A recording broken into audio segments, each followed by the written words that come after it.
আসসালামু আলাইকুম। এক্সিমা আমাদের স্কিনের একটি কমন সমস্যা। এটা মূলত স্কিনের ইনফ্লামেশন বা প্রদাহজনিত সমস্যা। এখন প্রশ্ন হলো, এক্সিমা কেন হয়? 1 নম্বর কারণ জেনেটিক বা বংশগত কারণে এক্সিমা হয়ে থাকে। 2 নম্বর কারণ হলো আমাদের পরিবেশগত সমস্যা, যেমন ধুলাবালি বা পরিবেশের তারতম্যের জন্য এক্সিমা হয়ে থাকে। 3 নম্বর কারণ হলো, যেটি খুব ইম্পর্টেন্ট, সেটা হলো আমরা সাধারণত আমাদের স্কিনে বা ত্বকে যে সকল সাবান ব্যবহার করি বা কসমেটিক ব্যবহার করে থাকি, তার কারণে অনেক সময় এক্সিমা হয়ে থাকে। এবার আসি, এটা থেকে রক্ষা পাওয়ার জন্য করণীয় কী। প্রথম যে জিনিসটা আমরা করতে পারি, বেশি পরিমাণ পানি পান করতে পারি।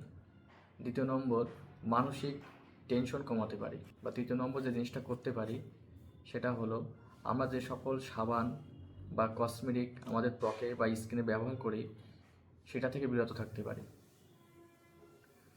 আর সর্বোপরি একটি কথা, আপনার স্কিনের যে কোনো সমস্যা যদি বেশি দেখা দেয়, দ্রুত আপনি যে কোনো একটি স্কিন ডক্টর দেখিয়ে নেবেন ইনশাল্লাহ।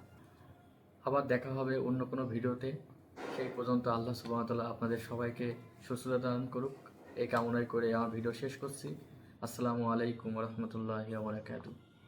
আর হ্যাঁ, আমার ভিডিওটি যদি আপনাদের পছন্দ হয়ে থাকে বা এই রিলেটেড যদি ভিডিও পেতে চান, তাহলে অবশ্যই লাইক, কমেন্ট আর বেশি বেশি শেয়ার করবেন।